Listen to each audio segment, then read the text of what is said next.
बारहापुर एक खूबसूरत सा गांव था।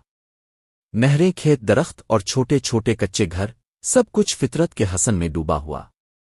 इस गांव के लोग सीधे सादे, मेहनती और एक दूसरे का ख्याल रखने वाले थे।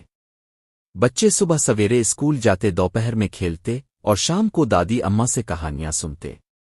लेकिन एक मसला था, बारिश। पिछले 3 सालों से गांव में बारिश नहीं हुई थी। खेत सूख चुके थे, कुएं खुश्क हो गए थे और जानवर भी प्यास से निढाल रहते। गांव के बूढ़े किसान बाबा नूरा अक्सर आसमान की तरफ देखकर आह भरते, आ अल्लाह, कब भेजेगा ताव अपनी रहमत की बारिश। छूटो एक 7 साला ज़हीन और तजस्सुस पसंद लड़का गांव के स्कूल में दूसरी जमात में पढ़ता था। एक दिन जब उस्ताद जी ने पानी के बारे में सबक पढ़ाया तो छूटो ने पूछा, उस्ताद जी, अगर बारिश न हो तो क्या हम सब मर जाएंगे? उस्ताद जी ने मुस्करा कर कहा, बेटा, हम मर नहीं जाते, लेकिन बहुत तकलीफ जरूर उठाते हैं। पानी जिंदगी है। अगर बारिश ना हो तो जमीन भी प्यासी हो जाती है। छूटो ने दिल ही दिल में फैसला किया कि वो बारिश के लिए कुछ जरूर करेगा। घर आकर छूटो ने अपनी दादी अम्मा से पूछा, दादी, क्या बारिश को बुलाया जा सकता है?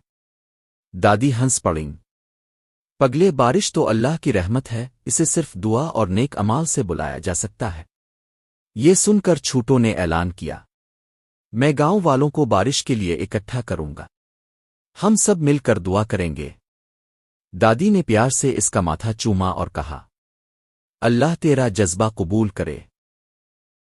अगले दिन छूटो ने स्कूल में सब बच्चों को अपनी बात बताई। फिर उस्ताद जी, इमाम मस्जिद और बाबा नूरा के साथ बैठकर पूरे गांव में ऐलान करवा दिया कि अगले जुमे को सब लोग मस्जिद में जमा होकर बारिश के लिए दुआ करेंगे। जब वो दिन आया तो मस्जिद खचाखच भरी हुई थी। बूढ़े, जवान, बच्चे, औरतें, सब ने मिलकर हाथ उठाए और दुआ मांगी। सब ने अपने गुनाहों की मुआफ़ी मांगी और वदा किया कि वो पानी की कदर करेंगे, दरख्त लगाएंगे और फितरत का ख्याल रखेंगे। दुआ के 2 दिन बाद एक सुबह गांव में हल्की हल्की हवाएं चलने लगें। आसमान पर काले बादल छा गए। छूटो दौड़ता हुआ दादी के पास आया, दादी, बादल आ गए हैं। और फिर टप टप बारिश की पहली बूंद जमीन पर गिरी। फिर तो जैसे आसमान ने रहमत की चादर तान दी हो। गांव के बच्चे नाचने लगे, बुजुर्ग सजदे में गिर पड़े और औरतों की आंखों में आंसू आ गए। बारिश के बाद सब कुछ बदल गया। कुएं भर गए, खेतों में हरियाली लूट आई, जानवर खुश नजर आने लगे। गांव वालों ने फैसला किया कि हर साल बारिश का दिन ये मनाया जाएगा, जिसमें दुआ, दरख्त लगाना और सफाई की मुहिम चलेगी।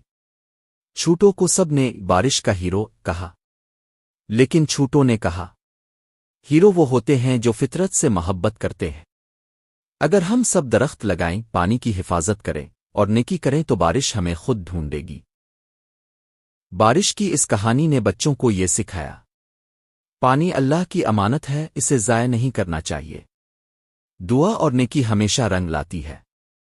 फितरत से मोहब्बत करना हर बच्चे का फर्ज है। एक छोटा बच्चा भी बड़ी तब्दीली ला सकता है।